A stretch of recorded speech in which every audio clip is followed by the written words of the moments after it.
Typography is a key component of any design language, and a huge part of that is represented by typefaces. Knowing when to use a specific typeface is the difference between good and bad design. But there are so many of them. How do we know which one to use? Well, a good place to start is knowing which typeface style we need. We all know the basic categories, serif and sans-serif. But it goes deeper than that. There's a whole history behind typeface styles, and understanding this will take you one step closer to understanding how to use them properly. This is what you'll learn in this short course. We'll take a closer look at these styles and their subtypes, see where they come from, how to recognize them, and also how to best use them while looking at a few examples. I'm Adi Purdilo. Welcome to this Envato Tuts Plus short course. Here's what we'll cover. First, we'll take a closer look at the anatomy of a letter. Most of what we'll be discussing revolves around how letters are constructed, so getting to know it properly will make our task a lot easier. Then we'll discuss serif typefaces and their main categories: old style, transitional, Didone, and slab. Finally, we'll cover the sans-serif typefaces and their main categories: grotesque, geometric, and humanist. We have a lot to cover, so let's get started with the anatomy of a letter. That's coming up in the next lesson. See you there. Welcome to the first lesson of this course, where you'll learn about the anatomy of a letter. Now, this is very important because it will allow you to recognize typeface styles a lot easier. You see, sometimes you'll find that two typefaces are pretty much identical. For example, these two pieces of text look the same, right? Well, almost. They use different typefaces that belong to the same style. Now, when you look closely at the letters, you'll find subtle details that make them different. Notice how much they resemble one another, but also notice how they're different. Here, I'm using Garamond and Caslon to illustrate this, and they're both old-style serif typefaces. You see, type designers put so much work into creating a typeface, but most of the time, these tiny details that make all the difference go unnoticed by most people. Well, as designers, it's our job, it's our duty to be able to recognize these details and put them to good use. It's important to train ourselves to recognize these details. So hopefully by the end of this course, you'll be able to look at a typeface and say, oh, okay, that's a geometric typeface. That's good for logo design, right? Or that's a Didone, and I'm going to use this for a fashion magazine. It's this level of knowledge that's going to empower us to become better designers. Now, back on the topic, the anatomy of a letter. You see, each letter is constructed differently, okay? But there are some common elements to each letter. So let's have a look at those. We'll start with number 1, and this is called the X height. This basically gives us the height of the lowercase x, and it's a very important measurement. At number 2, highlighted in green, we have ascenders, okay? So these are parts of the letter that sit above the X height line. Similarly, at number 3, highlighted in blue, we have descenders, and these sit below the X height line. Now, ascenders and descenders are very important because they define the letters. Related to these, at numbers 4 and 5, we have the ascender and descender lines, respectively. These mark the highest and lowest points of the letters. At number 6, which you can see here, we have the cap height, which is basically the height of the capital letter. Then, at number 7, in red, we can see the serifs. These are ornaments added to the bottom of the letters, just like we can see in Roman capital letters. These represent the defining characteristics of serif typefaces. At number 8, we can see head serifs or ascender serifs. And finally, at number 9, the highlighted element is called a crossbar. Now, on top of these, there is another letter characteristic called stress. In terms of typography, stress is the angle of inwards pressure inside a letter, which makes that letter thinner in some parts. You can see that more clearly in the right example, where the letter O is thinner at the top and the bottom. Now, in older typefaces, we have diagonal stress, like in the left example. In more modern types, we have vertical stress, like the right example. And a very easy way to determine the stress is to draw an imaginary line through the thinnest parts of the letters O, E, or C.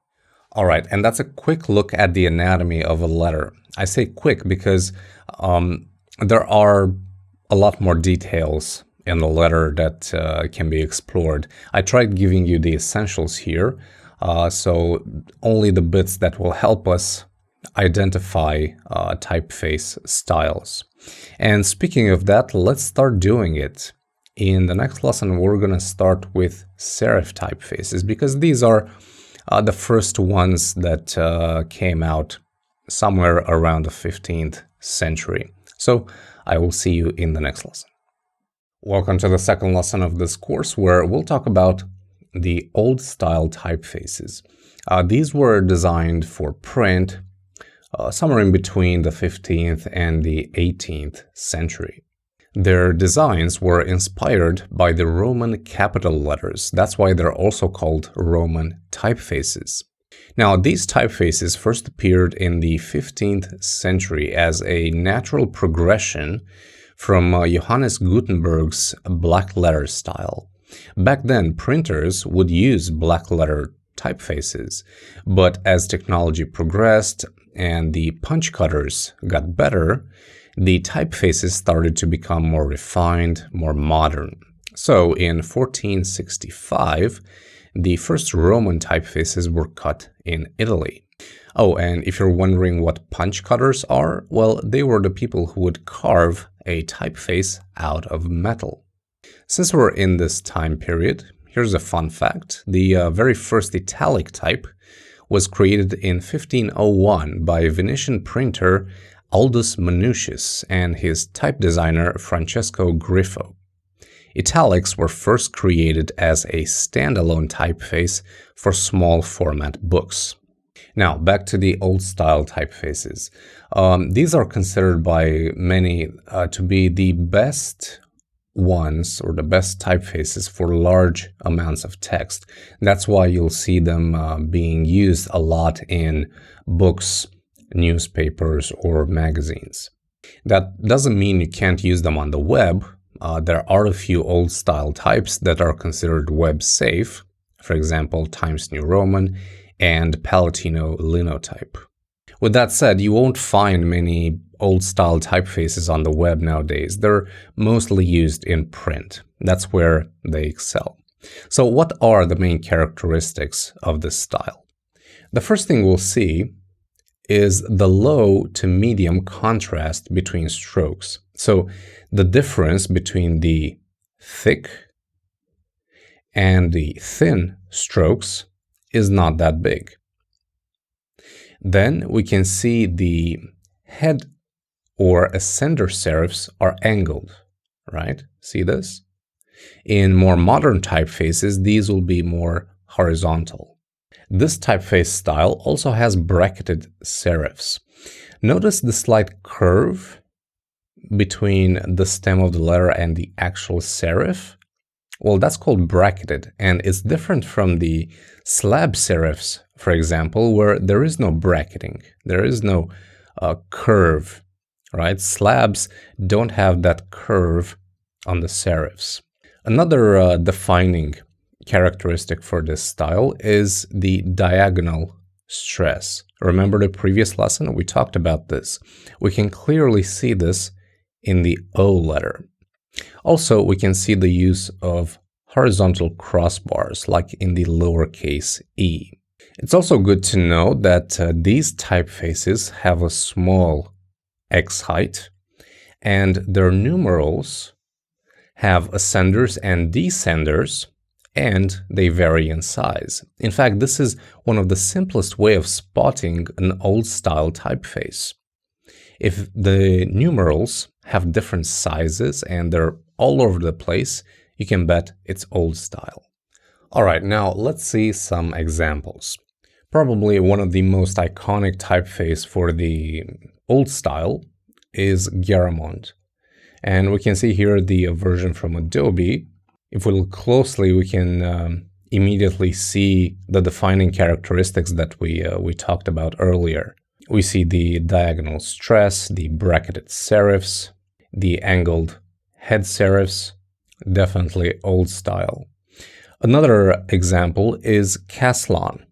Again, we can see this from Adobe here. Now, just because I'm showing you versions from Adobe doesn't mean that other foundries don't have this typeface. It was just easier for me to show you the Adobe versions.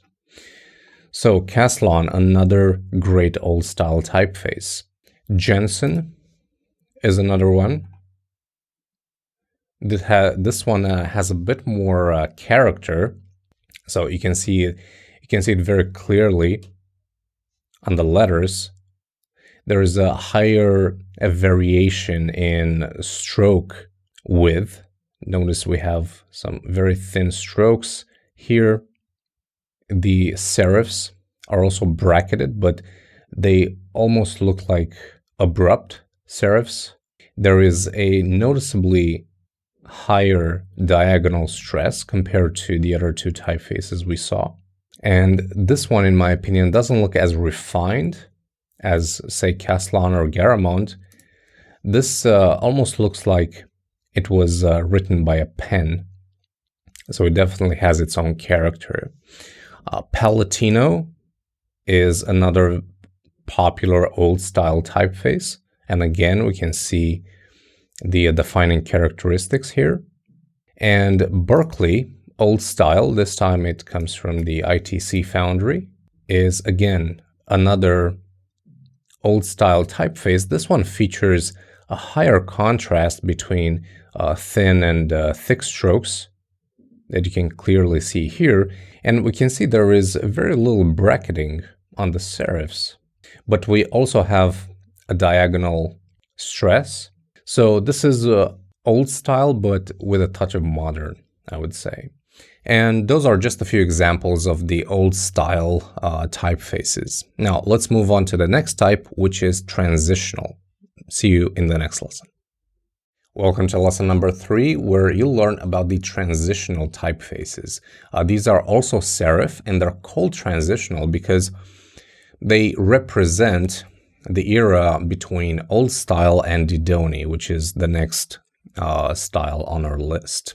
The transitional typefaces were created in France in the 18th century by the Englishman John Baskerville. Named after its creator, Baskerville is probably the most iconic transitional typeface. Now, this style makes a significant departure from the old style typefaces. It's a bit more modern, it's a bit more daring. So let's have a look at its main characteristics. First, we can see a much higher contrast between thin and thick strokes compared to old style. Then, if we look at the ascender or head serifs, we can see they're more horizontal. They're not as angled as the old style ones. Transitional typefaces also have bracketed serifs, and they now feature vertical stress. See the letter O, for example? The thin parts are clearly on the top and bottom, as opposed to at an angle like we saw on the old style types. Now, let's see some examples. As I was saying previously, Baskerville is probably the most iconic typeface of this style. Here we can see a version from Monotype, and looking at it closely, we can see the characteristics of the typeface. Bracketed serifs, vertical stress, the header centers are a bit more horizontal, and there is a higher contrast between strokes. Another transitional typeface, and you're probably very familiar with this, is Georgia. This is made by Microsoft, and it's one of the most popular typefaces included in the Windows operating system. Then we have Bulmer. And Bulmer is another transitional typeface that fits our criteria. We have high contrast between strokes. We have vertical stress, bracketed serifs, and the head serifs are not as angled as the old style. Another transitional typeface is Bookman, in this version by ITC.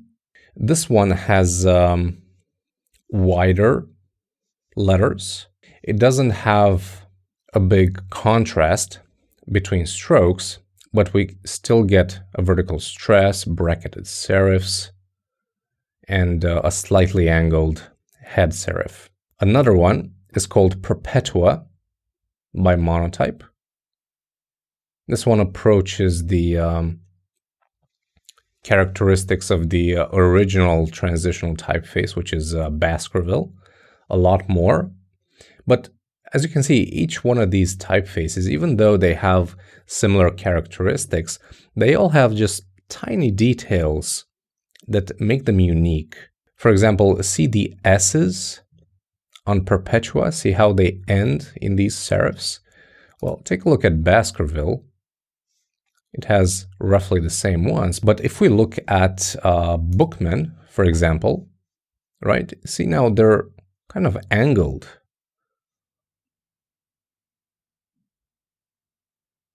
So, as I was saying in the beginning, it's the tiny details that make these different.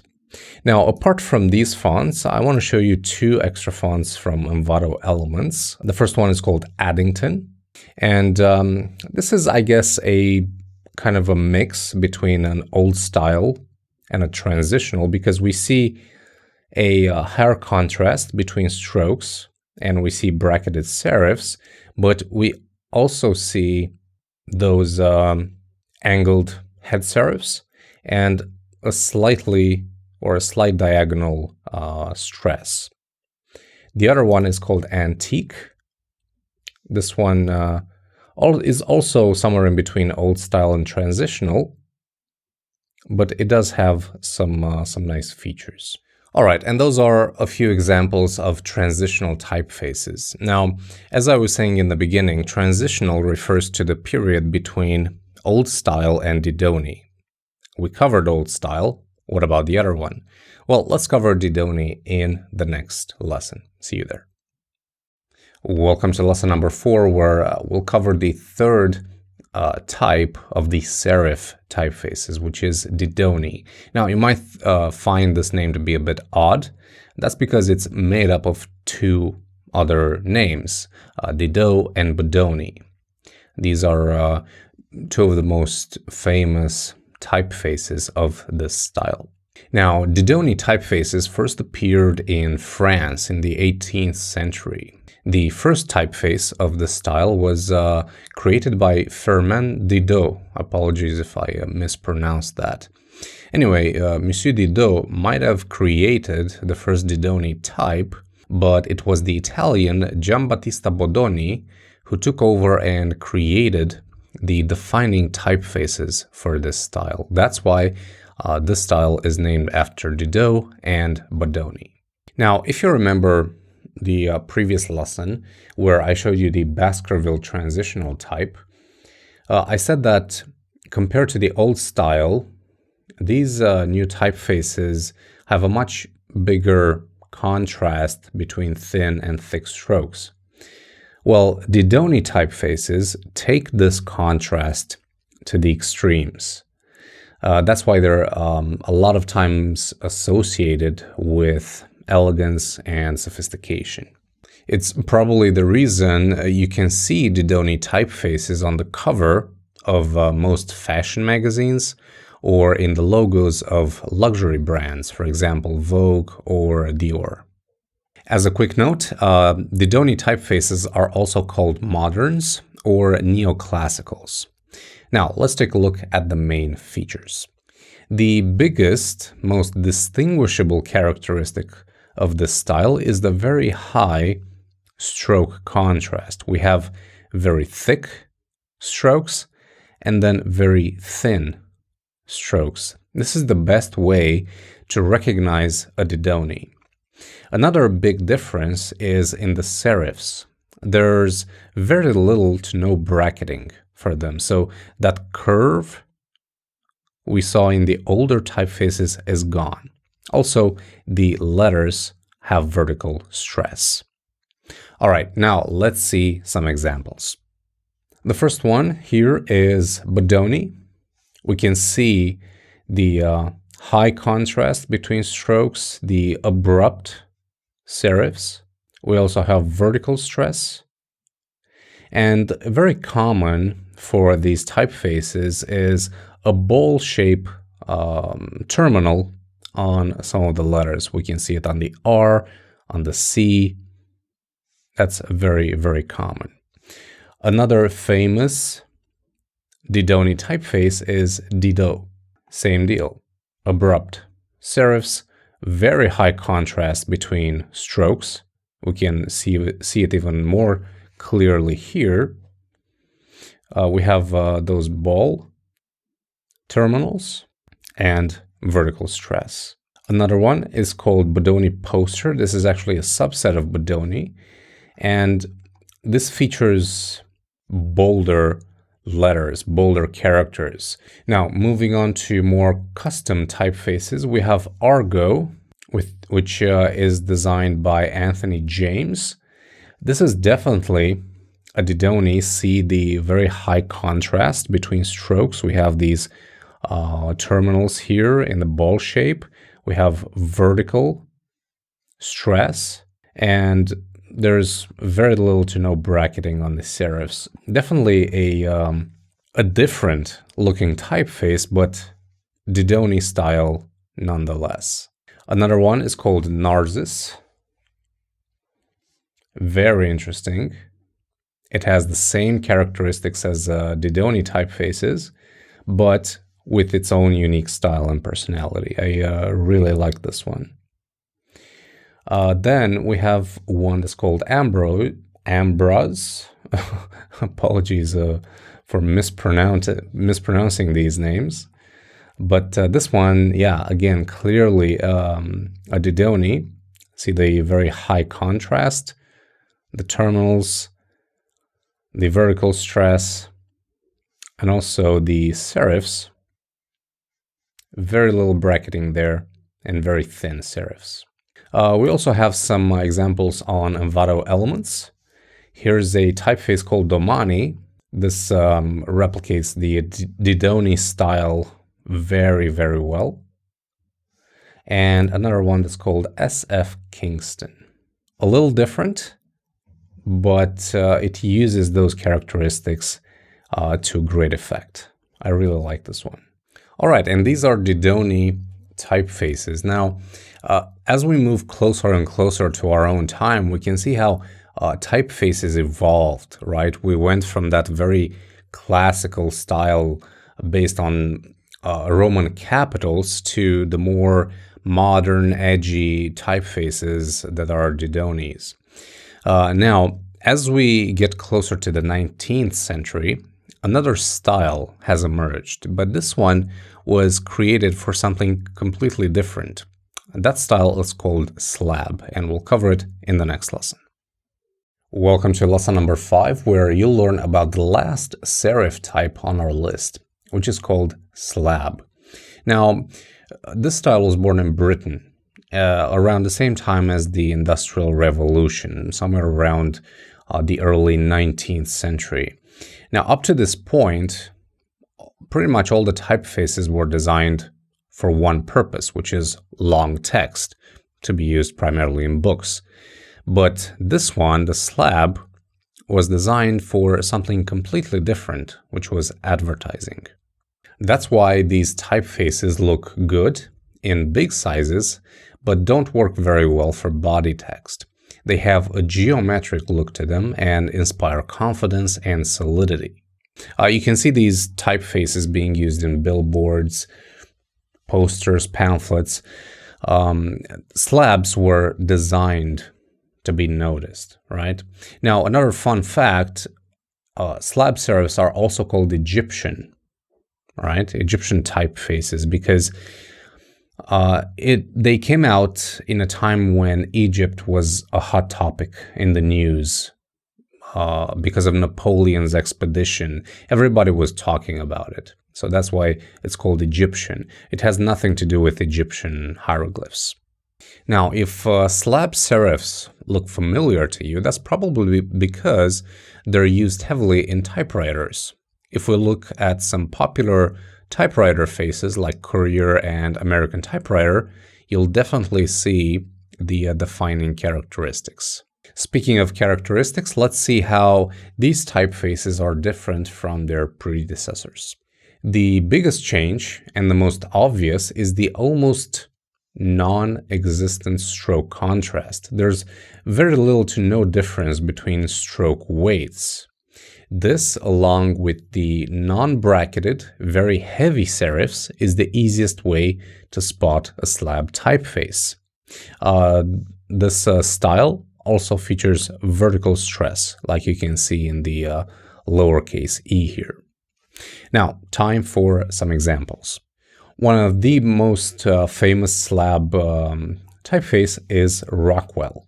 You can see it right here. We also saw it in some examples that I showed you. Another one is Egyptian slate, and we can clearly see the defining characteristics here. There is no stroke contrast. We have unbracketed or abrupt serifs, vertical stress. Very easy to spot. Another one from Google is called Roboto Slab. And then we have Sentinel.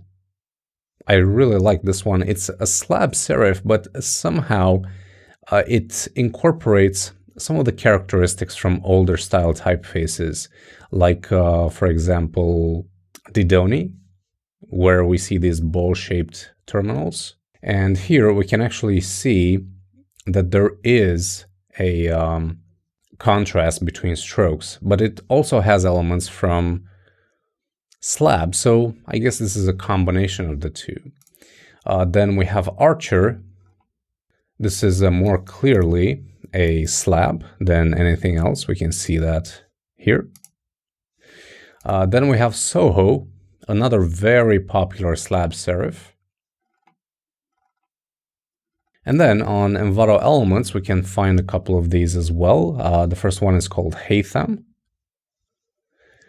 This one has slightly rounded corners on the serifs and some other elements. So it's a slab, but it's a bit more refined. Then we have Glen Slab and also Farhan. These are the ones that I could find. There probably are more of these on Envato Elements. And that's a quick look at slab typefaces. Now, let's switch gears and start talking about sans-serif typefaces. We'll do that in the next lesson, where we'll cover the Grotesque style. Welcome to lesson number 6, where we'll discuss the first sans-serif style called Grotesque. Now, before we begin, here's a quick note. We have serif typefaces and we have sans-serif typefaces. Sans basically means without. So the typefaces we'll be showing in this chapter are without serifs, without those ornaments on the top or bottom of the letters. In this lesson, we're discussing the Grotesque typefaces.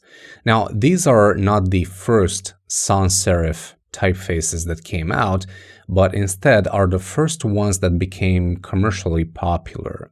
They were created in the early 19th century, and they were called grotesque because people considered them ugly or uglier compared to their more traditional and ornate serif types. Now, let's have a look at some characteristics. Because we're now in the realm of sans-serif typefaces, we don't have serifs anymore. And a key characteristic of grotesque typefaces is the low contrast between strokes. We can clearly see the departure from handwritten and calligraphy styles on these typefaces. They have vertical, stress, and overall a slightly unrefined or crude appearance. Now, let's see some examples. The first typeface we'll look at is Monotype's Grotesque. Very simple compared to what we've seen before. We have that vertical stress, we have no serifs, and the contrast between strokes is pretty much non-existent. Another grotesque typeface is Franklin Gothic.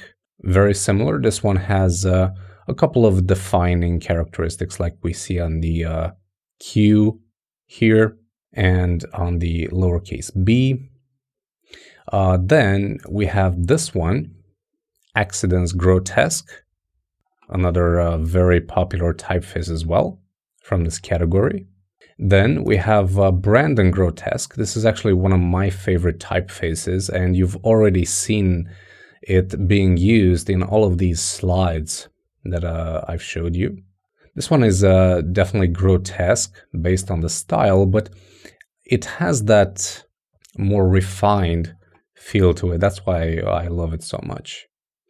Then probably the most popular grotesque typeface is Helvetica.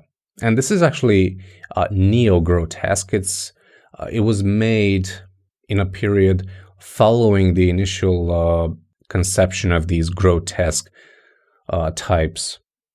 So I think everyone knows Helvetica. It's being used, and it's still being used so much because of how simple it looks. And as I was saying, it's definitely the most popular grotesque typeface. Another very popular grotesque typeface is Arial. I'm sure you've used this a lot. This is actually neo-grotesque, and so is Universe, a typeface that was used a lot in the past. It still is being used. Then we have Roboto.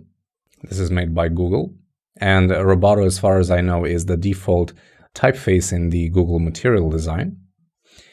Then we have one created by Apple. It's called San Francisco, and you can download it for free from the Apple website.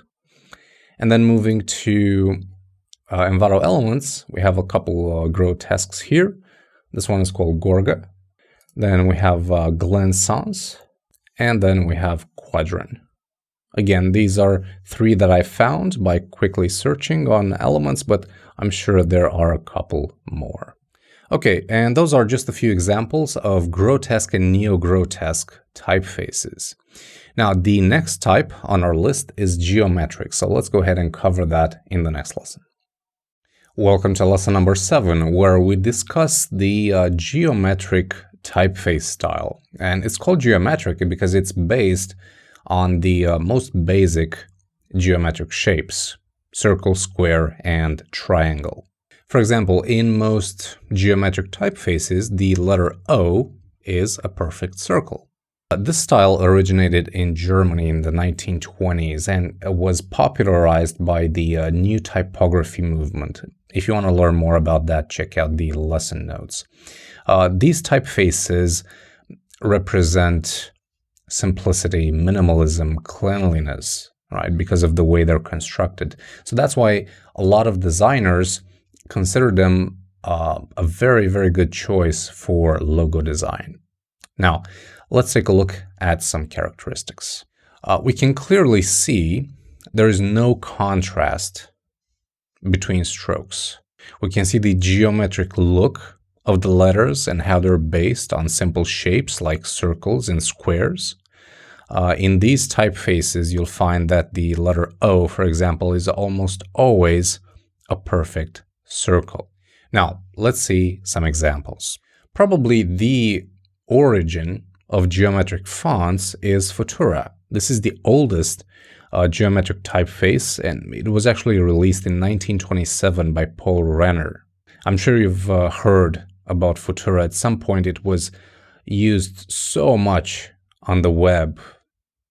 Every website that wanted to look fancier was using Futura, and for good reason. Don't get me wrong; it's an amazing typeface. These geometric typefaces are based on Grotesques, but yeah, with these geometric influences. And in my opinion, they look really, really good. Another geometric typeface is Avenir. There we go. Another one from Google, a very popular Google font, is Montserrat. On Adobe Fonts, we can find a typeface called Sophia. Again, geometric. I love how this looks. Another one that I really like is Gilroy. There it is right here. And then we have a typeface called Circular. Very good looking. Then on Envato Elements, we can find a couple of geometric typefaces. We have George Rounded. We have Maximus Sans. We have Modelica. We have Visby. And we have Indigo. I really like this one.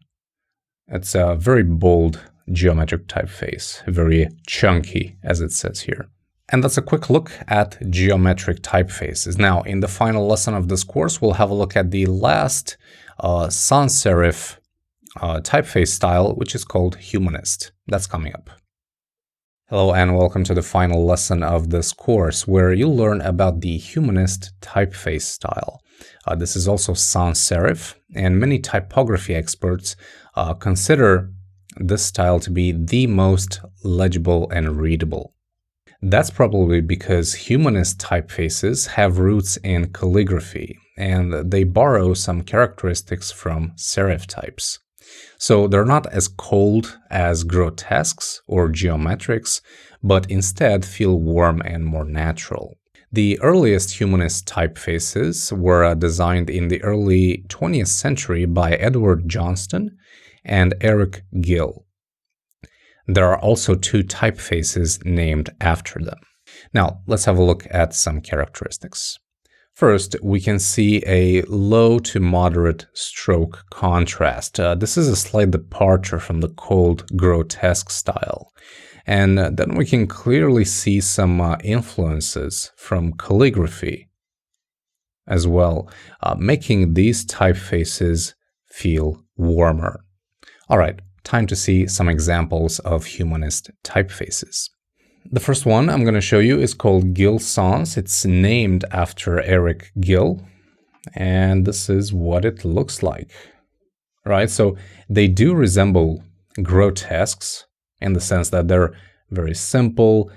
Of course, they're sans-serif, but at the same time, you can see some influences from calligraphy here and there, just subtle differences.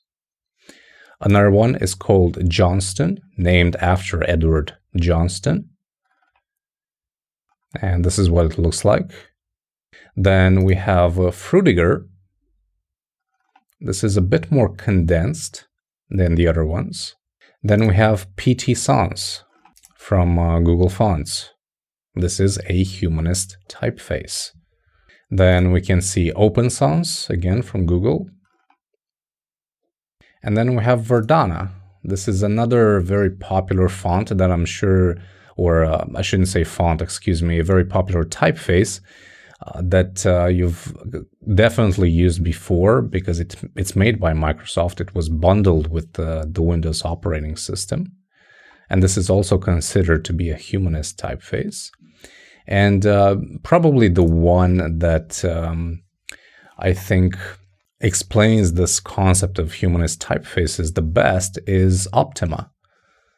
because you can clearly see that it's grotesque at its core, but it has those influences from calligraphy. You can see it in the shapes of the letters and the strokes. It's very, very nice. Next, we can find some Humanist Typefaces on Envato Elements. This one is called Magdalene. And then we have one that's called Quinta. Another one called Artura. We have Helder. And finally, Central. And this is, the author calls it a Geomanist type family, probably a combination between geometric and humanist. And that concludes the Sans-Serif typefaces and this course. Now, before I wrap things up, I want to make a quick note. There are a couple more, let's call them intermediary styles when we're talking about typefaces. For example, Didone has the fat faces subset. Slab has the Clarendon subset. So these are just typefaces that came out in a different time. They have slightly different characteristics than their parent styles. And in this course, I chose to give you the main styles, right? We covered 7 of them, and I did that for 2 reasons. Number 1, this is a short course. Number 2, I didn't want to confuse you with too many names, too many styles, right? I think the 7 we covered are more than enough to get you started on this path of, let's call it typographic discovery, right? Hopefully by the end of this course, you have a much bigger knowledge of what a typeface is, what are the styles, what's the difference between the different or the various styles of typefaces, and hopefully that's going to help you in your everyday work as a designer. With that said, I want to thank you very much for watching this course. I'm Adi Pordila, and until next time, take care.